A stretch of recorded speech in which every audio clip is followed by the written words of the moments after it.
Welcome to the Game of Books podcast, Words in Progress with Nina Sadowsky. Yes, this is a new series we're doing where we get a mini lesson on writing from experts in the field.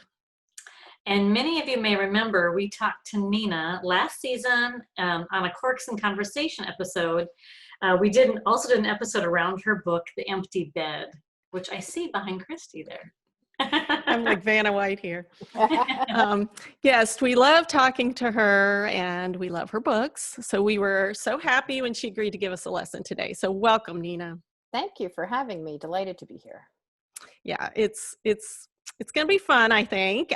So we're going to get started. But before we start in the lesson, I just want everyone out there to know that since we last spoke with Nina, she had a new book out called Convince Me. There's Cathi. And we absolutely love this book. I think I read it almost in one sitting. I couldn't put it down. That's what I aim for. That's what I aim for. That is my goal always. Well, you succeeded here for sure. So in this book, I mean, there was it just everything kind of came together, but it had betrayal, I think, is what I got this big theme from it. Mm-hmm. But as the story unfolds, with these characters, I felt a little bit of a sense of hope because, you don't just want a total downer. And it seemed like in the end, the characters finally see the truth and can move forward. Mm-hmm. So I don't really want to say any more because I don't want to ruin this deliciously twisty read. But it's a really great book, and we're really happy to. Well, I always do say that by examining where people are broken and damaged, that I can also figure out how we heal, right? So that's partly why I'm drawn to writing. People always say to me, you're such a cheerful person and everything you write is so dark. I'm like, yes, because that's people, because I process it through my writing, and I really do. I look to see what makes us broken and therefore makes us hurtful to other people. And then also through that, what it takes to heal both ourselves and others. So I'm always looking at both the dark and the light side of everything. Well, it was great. It is a great read. And just don't start it too late at night if you're like me, early to bed girl. Just be forewarned. That's all we're going to say. You'll be up. That. That's exciting. Okay, so let's get started on today's first lesson. I'm so excited. So we do want to talk about themes. So just like Christy was talking about the theme in this, we want to talk about themes today. And as everybody knows from our previous episode, Nina's got the chops to teach us a little bit of stuff here. She is not only a novelist, Convince Me is number 3, right? And the fourth book, yeah. Please, I mean, come on. And she's written numerous screenplays in Hollywood, has had quite a career in Hollywood, executive producing little tiny films, like The Wedding Planner with Jennifer Lopez and Matthew McConaughey. A very unfortunate man to look at. Terrible. It was a hardship, the entire production. I feel so bad for you. Yeah, thank you. I appreciate that. And Nina, you also teach. You're a program director at NYU Los Angeles? I am, indeed. Yeah. So I taught for 12 years at the USC Film School as an adjunct. And I actually credit with becoming a teacher with really teaching me how to codify what I believed about writing, because I had to be able to communicate it to students. And so, in fact, that's why I started doing writing tips. And I started actually even doing them on YouTube before the pandemic. But that really came out of that, is that in having to explain a lot of what I felt about good storytelling, I had to be able to articulate it. And so it really helped my own process, because I was like, that was something I instinctually did, but now I'm doing it consciously. Yeah, so that's interesting. Yeah, there's that adage, right, that the best way to learn something is to teach it. I mean, so Yeah, in some ways, I think the best way to learn anything is actually to do it. do That's it. what I would say. I Right. mean, Just I keep kind the of writing and go to Practice. I do subscribe to that. And I do think this. I think that as a teacher, what I can teach is craft. I can give writers things to put in their toolboxes. What I can't teach, and what every writer has innately, is their own individual voice and lens. And that is, I think that a lot of my philosophies about writing are about marrying that sense of what is universal in terms of craft to that authentic, original, singular voice. Exactly. Yep. You'd mentioned the video series, and that actually really is what spurred this idea for today's Mm-hmm. episode. Because so on Nina's website, you can find these awesome little short videos, and they're called Writing Tips from Inside Hollywood. And my favorite was the one that we're going to talk about today, What is Writing? But I want to know, what was the inspiration? Like, how'd you get that little germ of an idea to do Writing Tips from Inside Hollywood? I just thought it was so great. Well, it was interesting. I really credit a friend, a fellow author, Jenny Milchman, who was one of the first people I met, one of the first fellow authors I met when I first published. And she really encouraged me to do a newsletter. And I said, well, why? Everyone has a newsletter, like, why is mine going to be any, why should I do it? What makes me special? And she said, well, you do know a lot about what goes on inside Hollywood that's interesting to not only the general public, but also to fellow authors who might, have their books adapted or whatever. She said, I think that gives you something special to talk about. So I started with my, it's called my Cheerfully Dark Dispatches from the Mind of Nina Sadowsky. Although in the pandemic, it's been from my Resolutely Resilient Mind instead of my Cheerfully Dark Mind. But I started by doing a column in that newsletter called Hollywood Decoded. And I did it in part to answer questions that people might have, everything from, does an author get a say in their adaptation, to, how do they shoot? What's the role of an intimacy counselor on set? Like, anything people wanted to know. But I originally started it to help promote other authors. And I would say, send me a Hollywood question and I'll answer your question, and I'll provide a link out to whatever book you're promoting. Because one of the things I love about the writing community is the writing community supports each other. Yeah, right? They definitely do. Yes. And so I thought, this is a way for me to help support, other people, give them a little, spread a little knowledge, because I've, been teaching a long time now, and it's become a very gratifying part of my life. So share a little knowledge. So that was how I started with Hollywood Decoded. And if any listeners are interested, you can go to my website and sign up to receive that.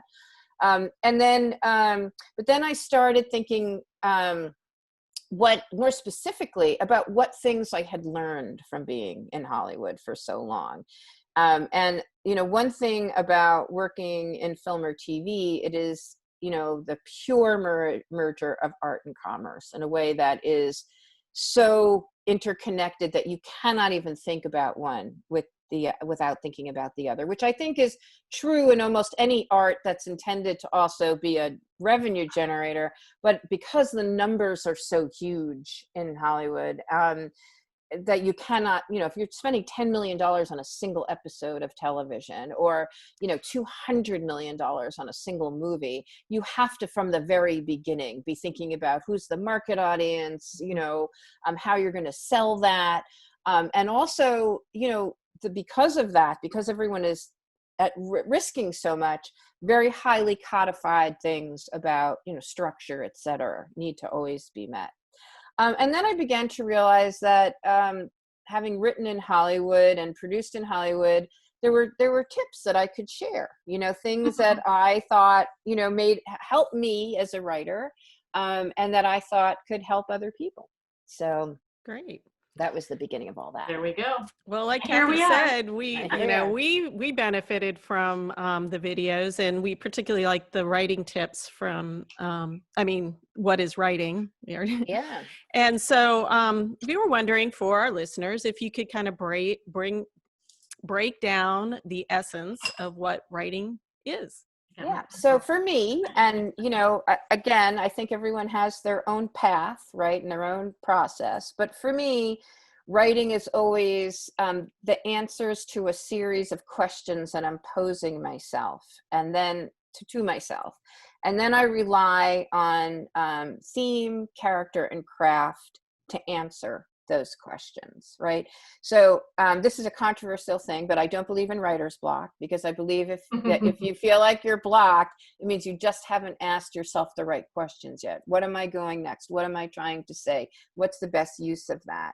So I always start by thinking in sort of broad terms. What do I want to write about? What do I want to talk about? With Convince Me, I wanted to talk about a culture of pathological lying that I feel that we're living in now, that I feel like is causing nothing but divisiveness, right? There's a disrespect for facts and science and this world of alternative facts and which is in itself bad, but the thing that also is stemming from that I think is worse is this culture of divisiveness where people are arguing belief, not fact, right? Absolutely. And so I was mad about that. I was really, really mad about it. And a lot of my writing comes from rage. That's, my husband always says it's a good thing I write, otherwise he'd wake up with a knife in his stomach. But so I was really mad. And then a particular example of white male privilege came to my attention, where I thought, oh my God, this person needs to be punished. And this isn't a spoiler alert in any way, because the book opens at the funeral, but I created the character of a pathological liar, and then I killed him before the book began, because that was so satisfying, and to kill him, cathartic, and also then because he couldn't as a character defend himself or deflect the way he did in life, right? So that was a very conscious choice of my part. It was so satisfying. Writing the book, from knowing that he was dead from the beginning, just filled me with pleasure. But as I said, I always start off by thinking, what do I want to talk about, right? For example, in the new book I'm writing now, I'm writing sort of about 3 different themes, right? I'm writing about how much weight, the weight of grief, how much that affects us, how much we can bear. I'm writing about this pervasive sense of violence that surrounds women. And I'm writing about what the changing technology is doing to our lack of privacy, everything from social media, to being in each other's homes with Zoom. So those were my 3 big themes that I started about. And those are big themes. They were big. That's a big challenge. I always start with big themes, and then what I do, and this is true with Convince Me too. In Convince Me, I'm talking about big themes of pathological lying and how it affects people. I'm talking about betrayal, which, I'm talking about how we blind ourselves to information we don't want to hear if the person sharing that information is someone we find attractive or charismatic, right? Mm-hmm. And then, so those are pretty weighty things, but on a personal level, this is what I always try to do. I try to think of these big themes, and then I try to think, who are the characters that I can tell this story through, that will examine my themes in a really personal way, because I feel like that's what connects readers, right? Is that if you create characters, and I always say this is math for writers. This is something else in my little, in my arsenal of writing tips from Inside Hollywood. Math for writers is empathy plus anxiety equals catharsis. And what I mean by that, if you can create characters for whom your reader feels genuine empathy, and that is, I think, one of the hardest things about writing, creating fleshed out characters that a reader can say, yes, I feel something for that person, then putting that person or persons in situations which cause the reader, and generally your character, to anxiety, right? Mm-hmm. And then delivering a catharsis on the other end, not necessarily even a happy ending, but just a resolution. That's why we read. That's why we watch film entertainment too. All of that is about wanting to experience emotions that we can relate to, so that we have that cathartic experience. So that's why I say, because I'm not a math person at all, it's sort of a joke at my own expense, but that's why I say it's math for writers. Yeah. When you we can follow that. Oh, no. Right. That's about as much math as I can do. Yeah. Is that I was like, I have a calculator. Can I? Yeah. But to go back what you were saying about the, what is writing? So I think it's, a series of answers to question posed. What am I writing about? Who am I writing it through? How am I, where am I setting the story? You know, what's the environment? I think if you begin to ask yourself all these questions, and then if you're at the end of a chapter and you don't know where you're yet, you can go back to those questions, those main questions. What are my themes? Where am I, how did I create these characters to exploit these themes? So for example, in Convince Me, I give you a very specific example. When I thought I wanted to deal with a pathological liar and essentially kill him, then and examine his life. Then I thought, well, who would the people be around him that would be most affected by this lying, right? So that's when I decided to tell the story from the perspective of his widow, his best friend who was also his business partner, and his mother, right? Because those are three very different perspectives of the same man. And, you know, again, as a writer, one of the things I'm always interested in is that there's no one absolute truth, right? If the three of us reported our versions of this podcast afterwards, we would all have three slightly different versions. It's not lack of truth, it's just perspective and experience, right? So I'm always interested in looking at that. And so I thought, all right, I'm going to have these three perspectives and watch these people in real time as they realize that was not who he said he was, that they have been betrayed, and even worse, that he's left them all in heaps of trouble that they have to figure out how to get out of. Right. And so, as I said, what I thought was universal about this is that everyone's dealing with a culture of lying, and everyone has dealt with betrayal, right, and been lied to. That's something that I think is universal. And the personal, specific telling that I brought to it was making it primarily, I think, a story of a woman betrayed, but you know, also a friendship betrayed. Which again are universal things that I think we've all experienced, right? Even if not in the context of having experienced at the hands of a pathological liar. Yes, that's what makes it good reading. Hopefully, I hope none of you listening have had that experience. Wouldn't recommend it. So. No, if you can avoid it. So Nina, I'm really fascinated by that you start with your theme, like you were mad, and this is how it kind of got going. But then you can extrapolate and make it bigger. So you can imagine how it would impact or affect all of your readers, which is really interesting. So even though you had your personal, well, I try to, and I think that comes out of Hollywood training, right? Because, you know, I really do, because you have to be thinking from the very beginning of conceiving a project, right? Yeah. Who is the audience? Is there a mass audience for this? You know, I used to say to my film students, if you don't want to make mass media, write poetry, right? But if you want to work in an industry that is geared towards reaching hundreds of millions of people, that's not an easy trick, right? And to me, I think the trick is, how do you find that universal theme? How do you find the thing that people will relate to, even if it's not their experience? It's that connection to empathy. And then what you as the individual artist bring is your lens, your perspective, your particular facility with language, your experience, your training, whatever you have in your craft toolbox, you know, that's what you bring. That makes it individual and special.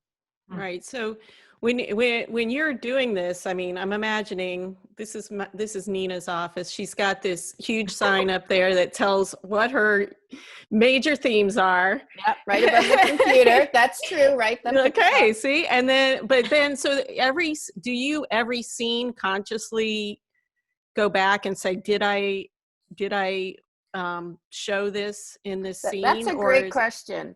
I don't do it consciously when I'm setting out, but I do have a self-interrogation sheet that I also give my students that I use after the fact, because anyone who's written anything knows that you get in the weeds, right? And then there you are in the weeds, and you're thinking, like every artist, I'm a genius, I'm a moron, I'm a genius, I'm an idiot, right? Like that's what we do all day long, right? So by the time you're done with something, you have no idea and no perspective on it.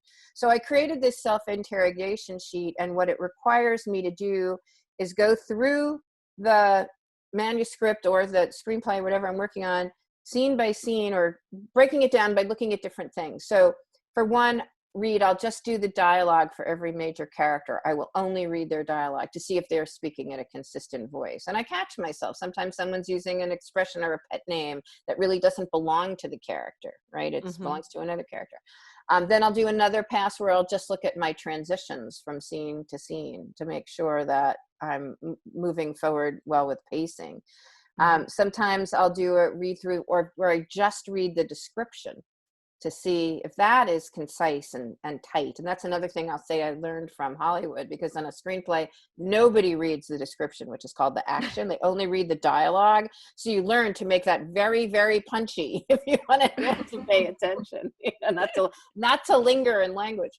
So I'll go back and I'll ask myself, and one of the questions I ask myself every time I go back is, did every scene advance these 4 things, which are plot, story, character, and theme? Sometimes it's not all 4, but I ask myself and I see, is there something else I could layer in, and sometimes it's subtle, sometimes it's just adding a nod to something or for example, in this book I'm working on now, I have a scene of a character walking through an underground parking garage, right? Which could just be this woman walking through an underground parking garage, right, on the way, and she gets a phone call. That's all the scene is. But one thing that I did in the scene, because every woman I know has done this, is I had her put her keys through her knuckles and through brass knuckle, because she got spooked, because I thought, well, that makes the scene tense. Nothing happens. She's not attacked in the scene, but it does speak to my theme of this pervasive sense of violence that women feel subjected to. And it creates an ominous feeling right from the get-go. This is a really nitpicky small point, but I'm curious, when you're going back and you're doing a pass-through for dialogue or a pass-through for whatever, do you read out loud? Do you read your work out loud? Are you reading it on your computer? I do. Yeah. I again, this is just to trick yourself, because if you're staring at the same pages going by the computer screen, and I always start every day by reading what I had done the day before. So I always start by, rewriting a little of what I did the day before. But then, sometimes I'll read it out loud. Sometimes I'll print it out to read it on paper, which is a different experience. That's usually towards the end. I also very heavily rely on index cards, which are every writer's friend. Yeah.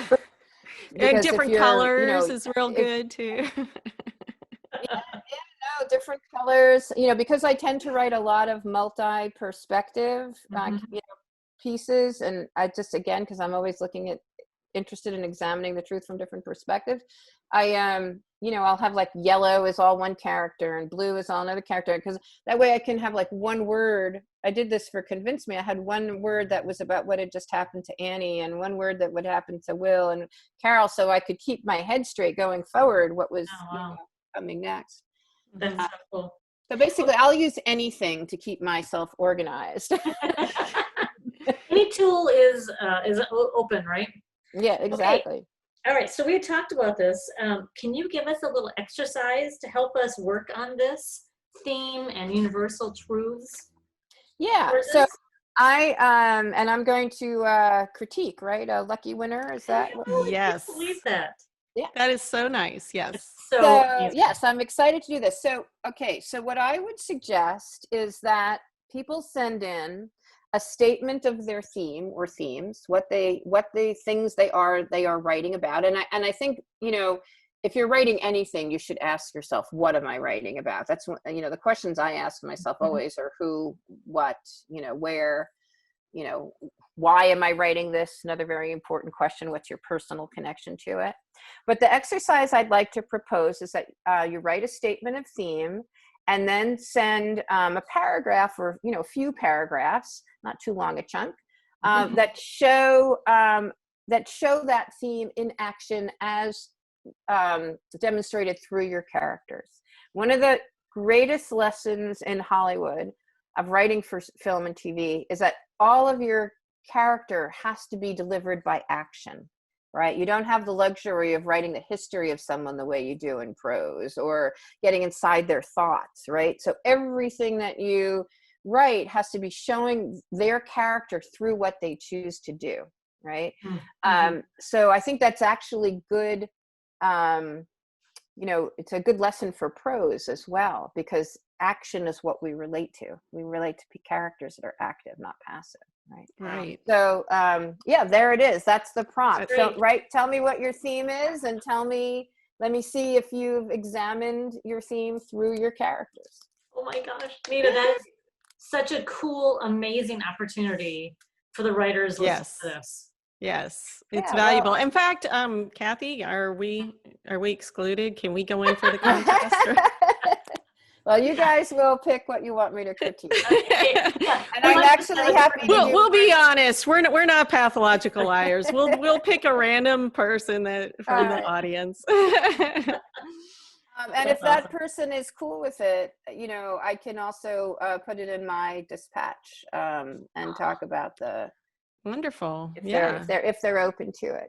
Nina, that's such a great opportunity. Thank you for doing that for our listeners. I should mention too that I am also hosting a short story contest currently. And you can submit to Nina at ninasadowsky.com. The subject is liars and lying. And the top two choices I will read them blind. My assistant will take off the names, but the top two will be published in my dispatch, which has a circulation of about 8,000 now. And the top number one will also get a bag of gifts from me. So awesome. So I think we can blindly do that. 500 words on liars and lying. I did this for my burial society book on the subject of secrets. And I was so sure someone I knew was going to win. And I was delighted when it was some random person I had never heard of from New Jersey. That was a great story, and I'm glad I read it. Good. Well, that's wonderful. That's so supportive. Thank you. Yeah, Nina, that's so great. I completely agree with what you had said earlier, that writers in this community are so supportive of one another. So what a cool opportunity you're providing for somebody. Well, right. I mean, I have to say, after years of getting beaten up by Hollywood, the fact that other authors are so nice, I keep going, what's wrong with everybody? Like, you're going to write a blurb for me? You're going to why would you do that? I'm like a battered child. All right. Well, Nina, it's been so fun talking to you today. Likewise. Total pleasure, you guys. Yes. And well, thanks for being our first guest on Words in Progress. And we are planning on doing these every month for all the writers out there who want to keep exercising their craft. And then in the meantime, you can go to Nina's website and watch her. NinaSadowsky.com. There I am, spelt with a Y. And there you go. And we'll have it on our show notes on our website too, a link and everything. So awesome. Great. Get your themes ready and get a couple paragraphs ready for. Yes, and go out and get Convince Me, because it's awesome. And I love on your website, you have this wonderful book club kit to go with it. Oh, I do. I have questions, recipes, cocktail recipes. I know. So good. And Spotify my top 10 songs about liars and lying. I love that. Just for a little extra fun. That is so great. That's great. Just right up our alley here. Yeah. Also, I believe that Random House has me on their list of authors that you can request for a virtual book club. So if anyone is, cool. Love to come to book clubs. I love to hear what people have to say about my work after I'm done with it, because sometimes I'll look back and I'll read something and I'm like, I wrote that? Like, it becomes something other. So I love hearing what people have to say. Oh, that's such a great idea. Yeah, right. Yeah. Well, thank you so much. Thank you, guys. Stay well, stay cool. Cheers. Stay safe. Yep, cheers. All right. Bye. Bye.